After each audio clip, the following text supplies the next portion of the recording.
श्री गणेशाय नमः।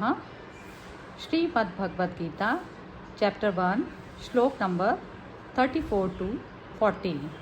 आइए सुनते हैं इन श्लोकों की संस्कृत, हिंदी और उसके बारे में ग्रुप डिस्कशन।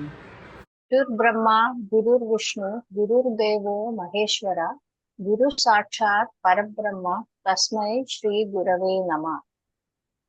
गुरु हाँ ही जी। ब्रह्मा है, गुरु जो सृष्टि के रचयिता है, गुरु ही सृष्टि के पालक है। जैसे श्री विष्णु जी गुरु ही इस सृष्टि के संहारक है जैसे श्री रवि। हाँ जी, इसको जरा मैं एक बार पूछ लेती हूँ शिव, इसमें कौन। सॉरी। हाँ ठीक, ये एक्चुअली बहुत अच्छा नहीं मिला। अभी मॉर्निंग में मैंने भेजा ना, तो मेरे को बहुत अच्छी हिंदी इसकी मिली नहीं। तो इसको कौन एक्सप्लेन करेगा? एक मिनट में जूम पे चली जाऊं जरा। हाँ, तो ये कौन करेगा? विनोद जी, जरा आप बताइए। हाँ जी, हाँ जी। हाँ, ये श्लोक बहुत ही बढ़िया है। गुरु ही ब्रह्मा है जो सृष्टि, मतलब इसमें ये कहना चाहते हैं कि जब हम गुरु की शरण में जाते हैं तो गुरु ही उनकी सारी जिम्मेदारियां ले लेता है, अपने शिक्षक की जो जिम्मेदारियां ले लेता है। तो गुरु जो उसको सिखाता है, अगर देखा जाए तो ऐसे, अगर बच्चे की गुरु जो है, पहली गुरु उसकी माँ रहती है। तो वही उसको सृष्टि में चलना सिखाती है, वही उसको सब चीजों का ज्ञान देती है। तो वही उसकी पालक है। मतलब ब्रह्मा की तरह, मतलब विष्णु महेश, ब्रह्मा विष्णु महेश तीनों ही गुरु में समा जाते हैं। इसका ये समझ में आता है कि पहले तो बच्चे को जन्म देती है माता, तो वो उसकी ब्रह्मा हो जाती है और उसी को पालती पोसती है, तो विष्णु की तरह उसका ध्यान रखती है।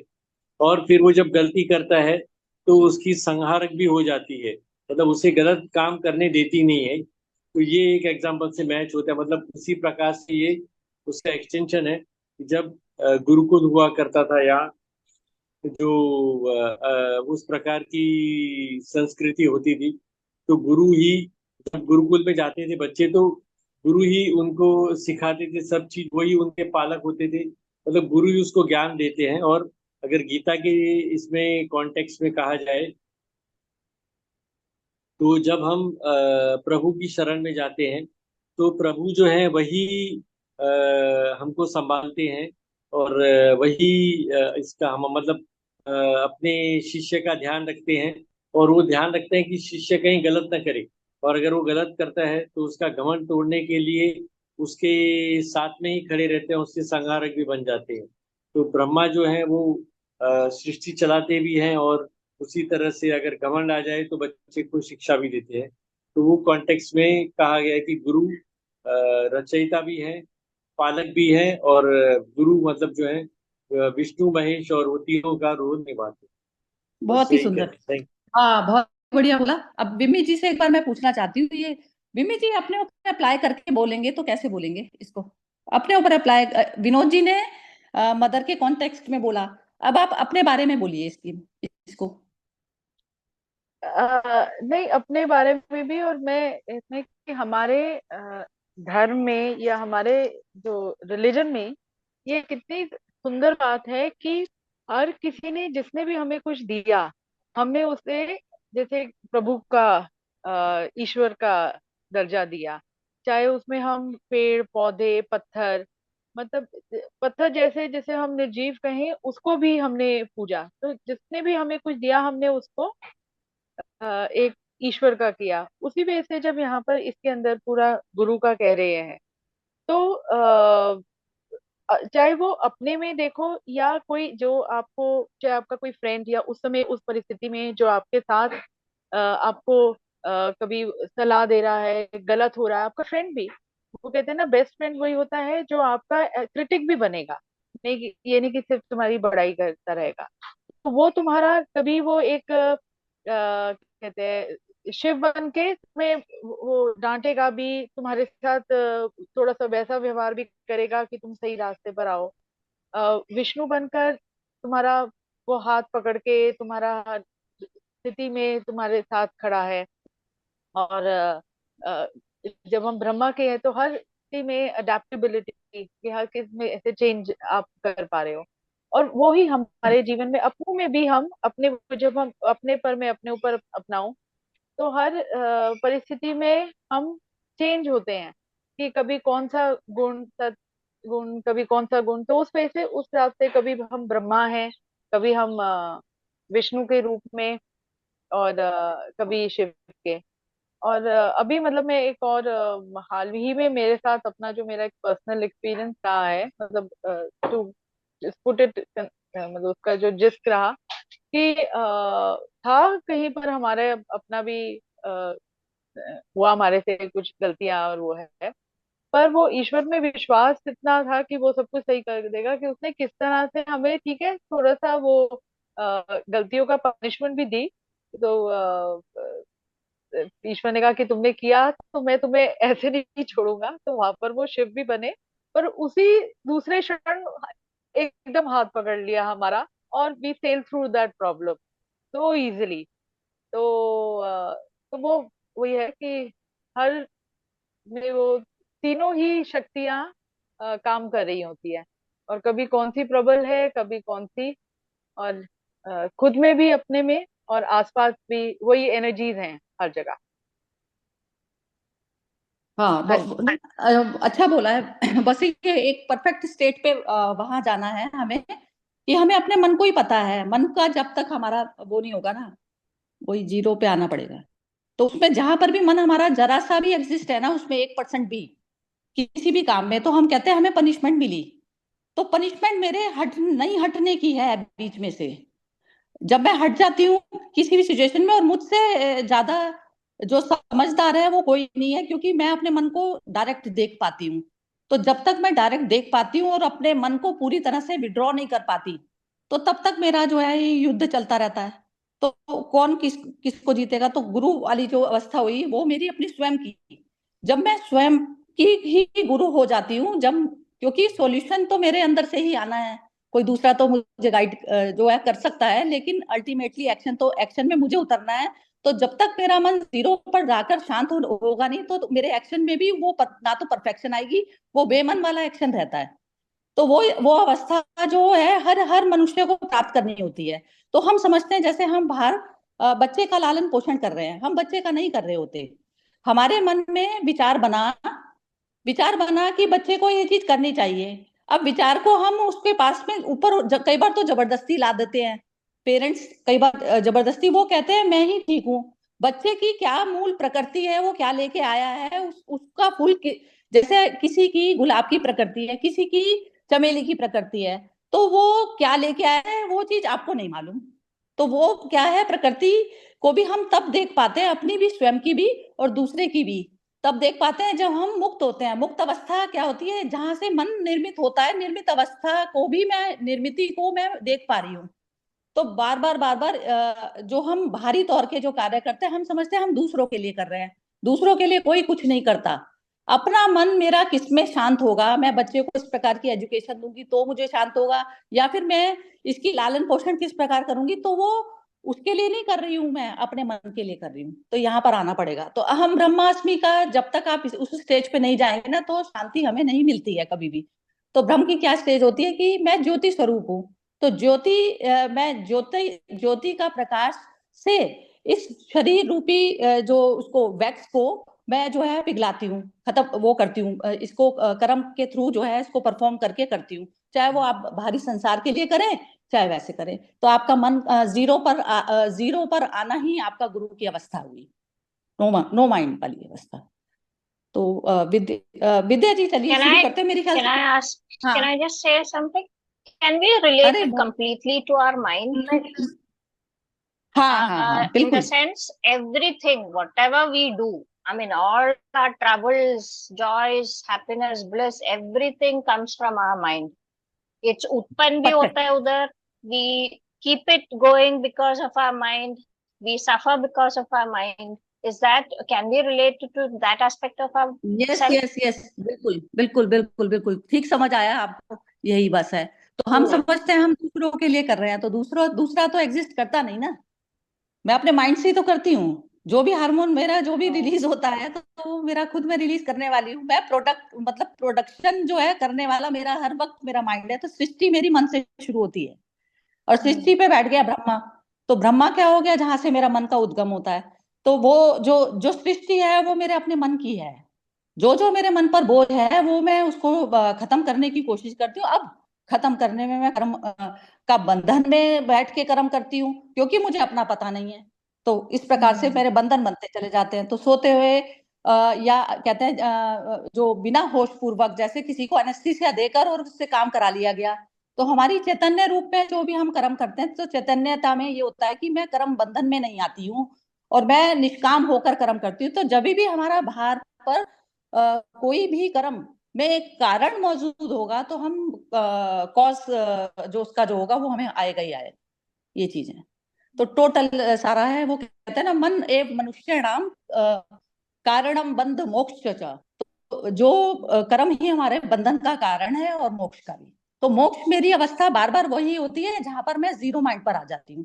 जीरो माइंड पर आना ही जो है गुरु तत्व में बैठ स्थापित होना है। तो गुरु तत्व बाहर नहीं है कहीं पर भी। हम जो भी सृष्टि में जिसके लिए भी जो भी कुछ कर रहे होते हैं वो हम अपने मन की शांति के लिए कर रहे होते हैं। बाहर में मेरे को किसी को देख के मेरा मन द्रवित हुआ कि मुझे कुछ देना बनता है इसको, तो वो मैंने अपने मन के लिए किया है, मैंने किसी और के लिए नहीं किया। तो वो चीज है। तो वो मन मन में अब कारण था, मैंने उसकी कंडीशन को देखकर जो है मेरा मन पिघला और फिर मैंने किया। तो उसमें क्या है, वो भी कारण मौजूद है। आप निष्काम करके करेंगे तो आपको पता चल जाएगा कि किसको देना चाहिए और किसको नहीं देना चाहिए। तो इस प्रकार मुक्त हम्म अवस्था में हमें सारी चीजें पता चलती हैं। चलिए विद्या जी, यदि आप संस्कृत पढ़ने के लिए अवेलेबल हैं तो कर दीजिए वो। अनामिका या जी तो श्योर आई। हाँ जी। या तो हाँ जी। आचार्य पितरः पुत्रा तथैव च पितामहा मातुला श्वशुरा पौत्रा श्याला संबंधिनस्तथा। हाँ, तो ये ना आप ऐसे कीजिए, ये 39 तक पढ़ दीजिए, 40 तक पढ़ दीजिए। ओके। एतान्न हन्तुमिच्छामि नतोऽपि मधुसूदन अपि त्रै त्रैलोक्य त्रैलोक्यराज्यस्य हेतो किं नु मही कृते निहत्य धार्तराष्ट्रा धार्तराष्ट्रान् का प्रीति स्याज्जनार्दन पापमेवाश्च ये तस्माद् न अस्मान् हत्वैतानाततायिना तस्मान् नार्हा वयं हन्तुं धार्तराष्ट्रान् स्वबान्धवान् स्वजनं हि कथं हत्वा सुखिनः स्याम माधव। यद्यप्येते न पश्यन्ति लोभो पहत चेतसा कुलक्षयकृतं दोषं मित्रद्रोहे च पातकम् कथं न ज्ञेयमस्माभिः पापादस्मान् निवर्तितुं कुलक्षयकृतं दोषं पपश्य पपश्यवद्भिर्जनार्दन कुलक्षये प्रणश्यन्ति कुलधर्मा सनातना धर्मे नष्टे कुलं कृत्स्नम् अधर्मोऽभिभवत्युत। हाँ, हिंदी जो जिसकी भी विषय है तो वो पढ़िए। हिंदी जिसको भी पढ़ना है इसमें से कोई भी आ जाइए। एक्चुअली विनोद जी और मैं बिम्मी जी तो बोल। हाँ, चलिए आप पढ़ लीजिए, कोई बात आप पढ़ मैं लीजिए। पढ़ दूं। गुरुजन, ताऊ चाचे लड़के और उसी प्रकार दादे मामे ससुर पौत्र साले तथा और भी संबंधी लोग हैं। हे मधुसूदन, मुझे मारने पर भी अथवा तीनों लोकों के राज्यों के लिए भी मैं इन सबको मारना नहीं चाहता।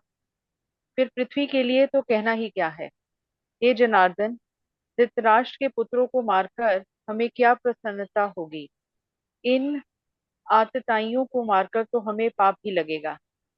अतएव हे माधव, अपने ही बांधव धृतराष्ट्र के पुत्रों को मारने के लिए हम योग्य नहीं हैं, क्योंकि अपने ही कुटुंब को मारकर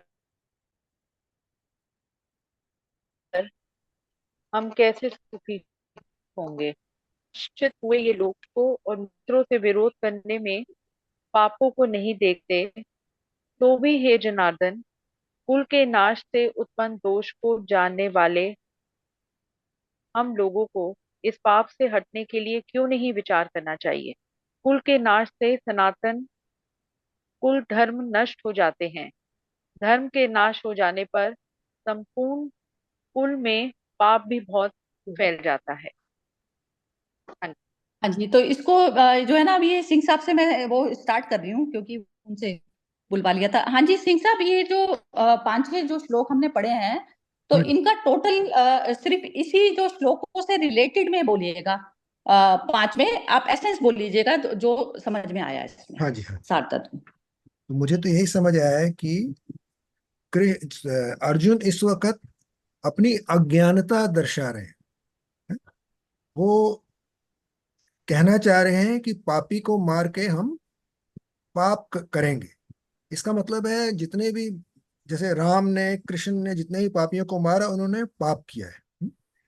तो ये असल में सबको ही इंक्लूड कर रहे हैं, इवन अपने इस वक्त एक इवन कृष्ण को भी इंक्लूड कर रहे हैं पापियों में। तो यही क्रक्स है कि वो पूरी अज्ञानता में इस वक्त है, मतलब उनको मोह में फंसे हैं, और मोह अज्ञानता तो एक साथ ही चलते हैं। तो इतना ही बोलूंगा मैं तो बस। ठीक है, परफेक्ट। हाँ जी नीलम जी, वो डॉक्टर मूंगा आप बोलिए। हाँ जी, जय गुरुदेव। मुझे ये लग रहा है कि अर्जुन इस समय देख रहे हैं कि मेरे सामने मेरे सारे रिलेटिव्स खड़े हैं और मैं उनको मारूंगा। मैं कैसे मारूंगा, वो मेरे अपने हैं। इस समय वो उनको मोह में पड़ा हुआ है। तो वो उसको जनरली सोचा जाए तो हम कोई काम नहीं करना चाहते तो उसके बहाने ढूंढ रहा है कि उनको मारने से पाप फैलेगा, स्त्रियां दूषित हो जाएंगी, और उनको मारने से मुझे पाप लगेगा क्योंकि वो मेरे रिश्तेदार हैं। तो कोई बात हमें नहीं समझ आ रही तो उसके बहाने ढूंढ के हम अपना ही अज्ञान तो ये समझ।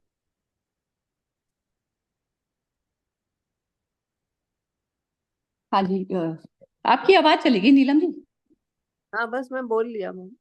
अच्छा अच्छा, ठीक है, बहुत बढ़िया। हाँ जी मोना बोलो। हाँ जी, ये इसमें वो अर्जुन मोह में ग्रस्त है। मोह के कारण उसको वो अपना ब्लड रिलेशन दिखाई देता है कि मैं इनके साथ ऐसे नहीं कर सकता, नहीं मार सकता मैं। मुझे बस लिया। बहुत बढ़िया। हाँ जी विद्या जी बोलेंगी। हाँ जी विद्या जी बोलिए।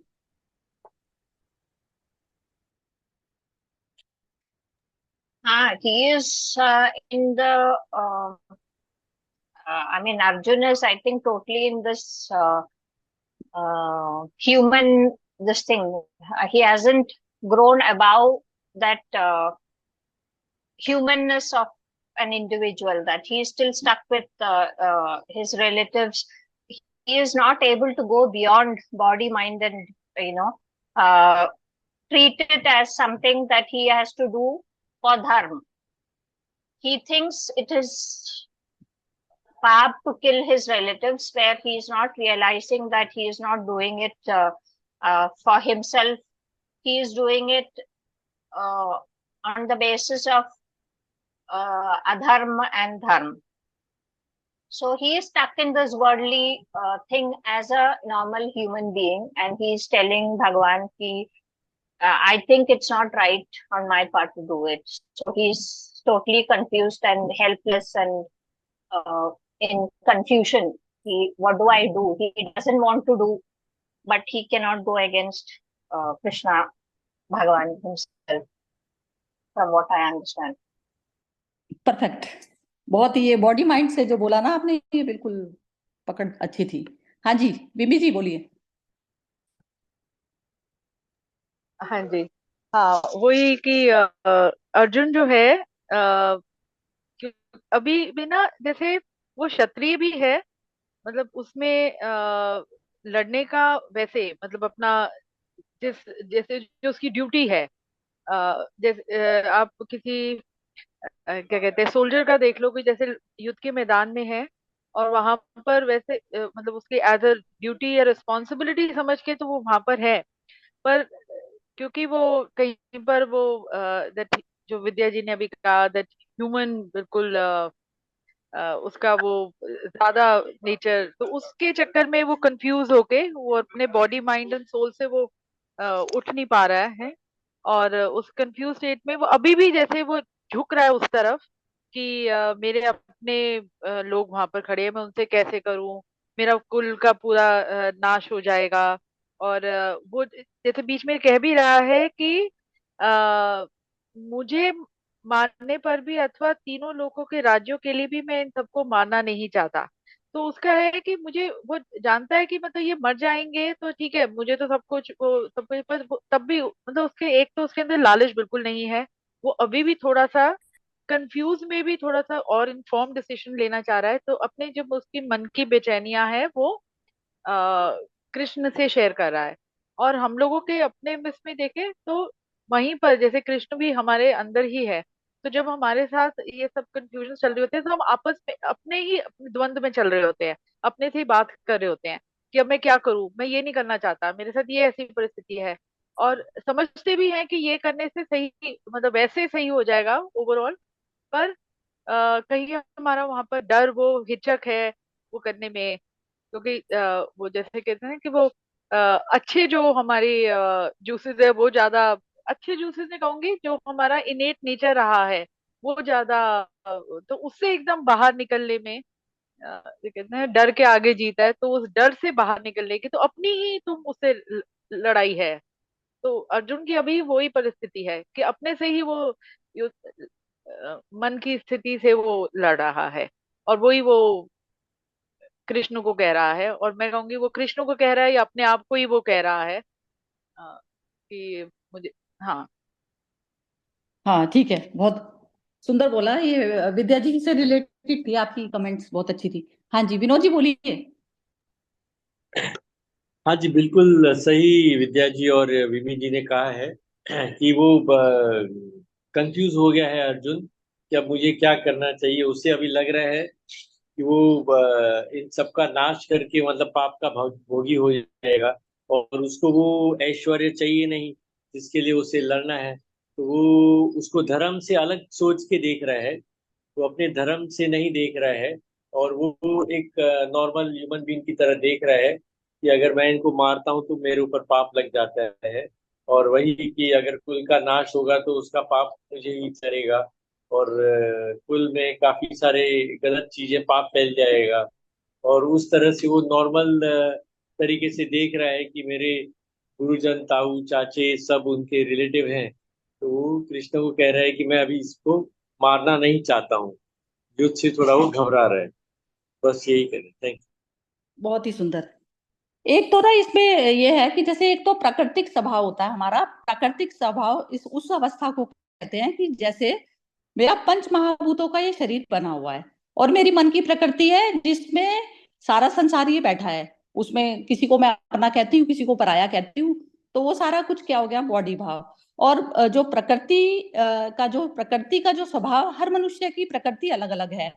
क्योंकि जो जैसे जितने भी प्रकार के, हर मनुष्य अलग प्रकृति से पैदा हुआ है। जैसे कि वो क्षत्रिय उससे बिलोंग करता था, तो उसके लिए क्षत्रिय जो एक इंटरेस्ट का जैसे मेरा काम है ना, तो मैं उसमें पैसा भी नहीं चाहूंगी कि मुझे पैसा भी मिलता है नहीं मिलता। मैं निष्काम तौर पर वो एक्शन करती हूँ उस पे, उसमें मुझे मजा आता है।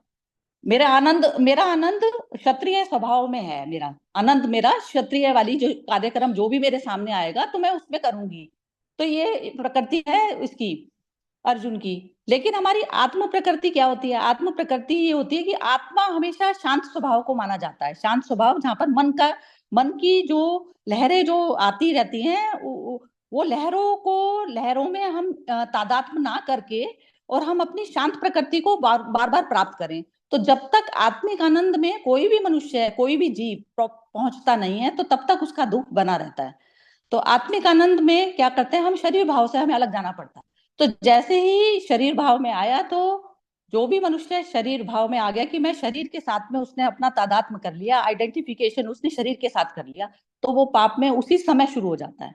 वो करे चाहे नहीं करे, उसने पाप के साथ में आइडेंटिफिकेशन कर लिया। वो क्योंकि जो क्षणभंगुर जो चीज थी उसको मैं मान लिया, और आत्मा का स्वभाव होता है हमेशा रहने वाली, बीच में आती और जाती नहीं है, वो हमेशा रहती है। तो उसमें आत्म स्वभाव को हर जीव प्राप्त करने को तैयार है। तो उसमें बार बार वही है कि जहां पर भी मन फॉर्म हुआ, उसको मन को डिसॉल्व करना पड़ेगा और उसमें आत्म स्वभाव में जाना पड़ेगा। तो आत्म स्वभाव ही जो है कृष्ण है। तो अब कृष्ण में मर्ज होना मतलब मेरे को अपने मन को खत्म करना पड़ेगा। अब मन क्या कह रहा है कि ये मेरे अपने, वो अपने, तो वो शरीर के रिलेशनशिप है। शरीर की रिलेशनशिप जैसे भी हम अपने माइंड में लाएंगे, तो वहीं पर ही हमारे दुख पैदा होना शुरू हो जाता है। दुख और सुख, दुख और सुख दोनों ही वेद में दुख कहा जाता है उसको। तो जहां पर सुख के भी हार्मोन हमारे बन रहे हैं, तो एक आनंद होता है। आनंद का जैसे कहते हैं ना, कोई पर्यायवाची नहीं है, प्लूरल उसका जो है, मतलब पर्यायवाची नहीं है, तो वो आनंद वाली स्टेट में हमें आना होता है। तो जो सुख भी है, सुख भी हमें थकाता है और दुख भी हमें थकाता है। तो जब तक मनुष्य सुख को नहीं छोड़ पाता, तो तब तक वो दुख तो उसका कभी भी जाएगा नहीं, क्योंकि सुख तो डेफिनेट नहीं है ना। जिस जिसमें आपने सुख माना हुआ है तो वो मिले। क्योंकि इवन जो अपने कहते हैं, जैसे जो शरीर भी है वो भी अपना साथ नहीं देता, तो दूसरे तो क्या देंगे। तो वही चीज है। तो जो भी हमारे को होता है, कर्मिक जो अकाउंट जो हमारे जिन जिन के साथ में खुले हैं, तो उनको हमें अपना आत्म स्वभाव में जाकर हमें बार बार इस अवेयरनेस में आना पड़ता है। तो यही चीज जो है जागृति होती है। उसमें क्या होता है कि कई बार मैं भंवर में फंस गई, मन की लहरों में मैं खुद ही फंस गई। जैसे कहते हैं ना, वर्लपूल है ये, मन एक वर्लपूल की तरह हो गया, उसमें चेतना मेरी फंस गई। अब उसमें निकालने के लिए कभी तो कोई मेरे को मित्र मिल जाता है।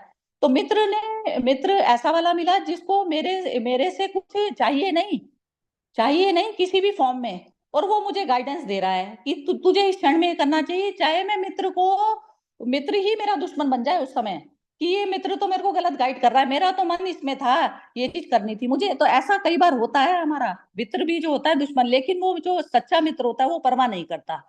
तो उस तरीके से जो है, अब ये जो अर्जुन की जो भटकी सिचुएशन आ रही है ना, तो और कंडीशनिंग क्या होती है, जिस परिवार में हम पैदा होते हैं हमें बता दिया जाता है कि ये किसी को मारना तो हिंसा है और किसी को गले लगाना हिंसा नहीं है। तो इस प्रकार की कंडीशनिंग में जो हर मनुष्य पला बड़ा है, तो वो उसने क्या कर लिया, हर जगह बार बार फॉर्म होता है कि मैं इसको मारूं क्यों। लेकिन जब कहते हैं कि जैसे पानी सर से ऊपर हो गया, जैसे कोई भी पेशेंट है और उसके पास में कोई वो बचा नहीं कि मेडिसिन उसको क्योर कर सकती है, तो उसको कट भी करना पड़ता है, कोई शरीर के हिस्से को कट भी करना पड़ता है। तो इस प्रकार से सर्जरी हमारी मन की पहले सर्जरी करनी पड़ेगी, कि उसमें जो है निकालना पड़ेगा कि सही क्या है और सही क्या करके, और फिर बाहर में जो कर्म जो आएगा हमारा, कि उसमें अब कौन सा कर्म करना उचित है। और दवा मेडिसिन तब तक ही दे सकते हैं आप जब तक आप किसी को मेडिसिन से क्योर कर सकते हैं, अदरवाइज आपको करना पड़ेगा वह चीज। तो ये होता है कर्म का मतलब, पहले अपने मन को शून्य करके सही उस पे आना पड़ेगा, फिर सही होके बाहर में कर्म क्या चीज उचित है। तो और अब उसमें क्या कह रहे थे, चलो ये तो बाद में डिस्कस करेंगे, मैं खुद दूसरे उस पर जा रही हूँ। तो ये कुल के नाश से उत्पन्न, हाँ तो हाँ जी, नीलम जी बोलना चाह रहे हो आप, बोलिए। मैं थोड़ा ऐड करना चाहती हूँ। इस समय ना अर्जुन अपनी मैं में है। अर्जुन सोच रहा है जो करना है वो मुझे करना है, वो ये भूल रहा है। आगे जैसे श्रीमद् भगवद गीता में श्री कृष्ण कहते हैं, ये सब तो पहले ही मरे हुए हैं, तुम इन्हें नहीं मार रहे हो, तुम मारो ना मारो, ये तो मरे ही हुए। तो जब अर्जुन अपनी मैं में रहता है, तो वो मैं ही दूर करने के लिए आगे सारा जो भगवद गीता का संदेश है वो आगे दे रहे हैं। जब हम सोचते हैं कि हम कर रहे हैं, तो फिर हम वो भटके हुए हैं। अपनी मैं को मारना ही सबसे बड़ी, मैं को दूर करना और ये करना कि ये ईश्वर की तरह, ईश्वर के द्वारा हो रहा है और अपने आप हो रहा है। वो जब आ जाएगा तो फिर ये सारा श्रीमद् भगवद गीता का सार अपने आप में है। जय गुरु। नहीं, इस पे ना ये जैसे यहाँ पे जाना पड़ेगा इस पे, ये जो आपने बोला ना नीलम जी, ये जैसे ये मैं ये इसमें आता ना, ये कंप्यूटर गेम्स खेलते हैं बच्चे, तो जैसे ब्रह्म उतरा, मनुष्य योनि जो है मनुष्य योनि में ब्रह्म की स्टेज पे मनुष्य आ सकता है। तो उस अवस्था में हमें क्या करना पड़ता है कि जैसे प्रकृति है ये एक उसकी तरह से है, ये गाड़ियों का एक खेल होता है ना जैसे कार का, तो वो एक खेल की तरह से है। अब प्रकृति पुरुष के साथ में खेल रही है। पुरुष क्या हो गया, मैं चेतन, चैतन्य रूप जो होता है वो पुरुष में आ गया। तो जो प्रकृति जो खेल रही है तो उसमें पुरुष क्या कर रहा है, वो जैसे अपने आप को भूल जाएगा तो प्रकृति के क्षेत्र में आ गया ना, प्रकृति उस पर फौरन जो है वो कर लेगी, कब्जा कर लेगी उस पर, उसके ऊपर कब्जा कर लेगी ना, वो भूल गया तो वो प्रकृति कर लेगी। तो ऐसे प्रकृति पुरुष का एक खेल कहते हैं ना, ब्रह्म का जीव के साथ में ऐसा खेल चलता रहता है। ब्रह्म का जीव मतलब जो जीव भाव, जो शरीर भाव होता है, वो हो गई प्रकृति। तो प्रकृति पुरुष के प्रति समर्पित है, क्योंकि जो पूरी पूरी तरीके से मैं हैंडल कर सकती हूँ अपने मेरे मन के विचारों को। तो जब तक मैं चैतन्य वाली स्टेट में रहती हूँ तो मैं कोई दुख निर्मित नहीं करती, लेकिन जब मैं प्रकृति के क्षेत्र में आ जाती हूँ तो वहां पर जो है गड़बड़ चल जाती है। ये चक्कर है सारा, तो यहाँ तक आना पड़ेगा। तो ये नहीं है, शरीर भाव में ही आना दिक्कत है। वो हम कहते हैं ना सुप्रीम पावर करा रही है। तो प्रकृति के जो टोटल सारा प्रकृति के, जैसे में हम कई बार बहुत भावुक होके उलझ जाते हैं किसी सीन में, तो प्रकृति यदि बनती बिगड़ती दिखती है, एक कण भी हम ना बना सकते ना बिगाड़ सकते। प्रकृति प्रकृति है, वो उतरी पावर उसके अंदर है। लेकिन पुरुष यदि जागृत अवस्था है तो प्रकृति उसका कोई नहीं बिगाड़ सकती, क्योंकि पुरुष जागृत अवस्था में ये है कि मैं शरीर से परे, शरीर हो गया प्रकृति, शरीर को मेरे को इस्तेमाल करना है। अब मैं उसके साथ में उसकी सहमति से जो है करूं। जैसे मेरा अंग, मेरा कोई एक हाथ मेरा साथ ना दे तो मैं उस हाथ से कोई एक्शन नहीं कर सकती ना। तो इस प्रकार कहते हैं कि एक भी मूवमेंट जो हमारे शरीर की बिना मेरे मेरे देखे हो रही है तो उस समय भी वो बेहोशी चल रही होती है। एक एक शरीर का एक एक अंग जो है वो मेरी मर्जी के अकॉर्डिंग हिलना चाहिए। तो ये जैसे साधना बताते हैं ना, साधना सूत्रों में ये सब चीजें बताई जाती हैं। तो इस प्रकार ये अवस्था आती है धीरे धीरे ऑब्जर्वेशन से। हाँ जी, कोई बिम्मी जी आप बोलना चाहती हैं, शायद आपने अनम्यूट करा है। हाँ जी, हाँ जी। हाँ। नहीं, मैं ये कही थी कि यहाँ पर अर्जुन की जो स्थिति, जो अभी नीलम जी कही थी कि मैं की, मेरे ख्याल से मैं की नहीं है, वो है कि हाँ वो भावुक है, वो क्षत्रिय है। उसकी एक जो इनेट नेचर है, वो उसके अंदर संवेदनशीलता का ज्यादा शायद प्रोपोर्शन है, और वो है। पर तो उसको उस वो भावुकता वाली मैं जो है, अहंकार वाली नहीं मैं कहूंगी, भावुकता वाली मैं जो उसका इनेट नेचर है, उससे बाहर निकलना है।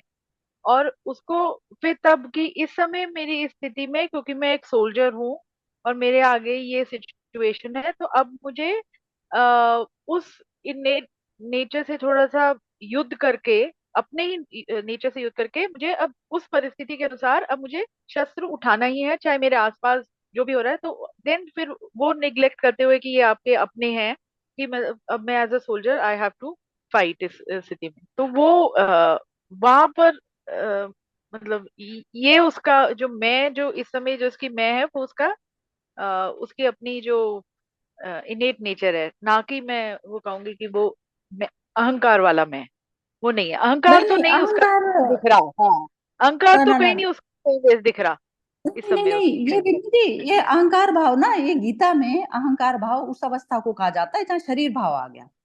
वो ये नहीं कहा जा रहा कि जो वो दैविक प्रकृति बोली जाएगी उसको। जो अर्जुन बोल रहा है वो दैविक प्रकृति हो गई। आसुरिक प्रकृति सिर्फ अपना अपना सोचती है, दैविक प्रकृति हाँ, सबके बारे में सोचती है। तो वो दैविक प्रकृति कही जाएगी, लेकिन अहंकार भाव वो भी कहा जाएगा। भाव ही अहंकार है, भाव आना ही तो अहंकार है ना। अहंकार देहाभिमान भाव, बोलो ना, इसको देहाभिमान है। हाँ देह अभिमान ही अहंकार है। देह मानना, तो देह के कारण ही तो भाव उत्पन्न हुए।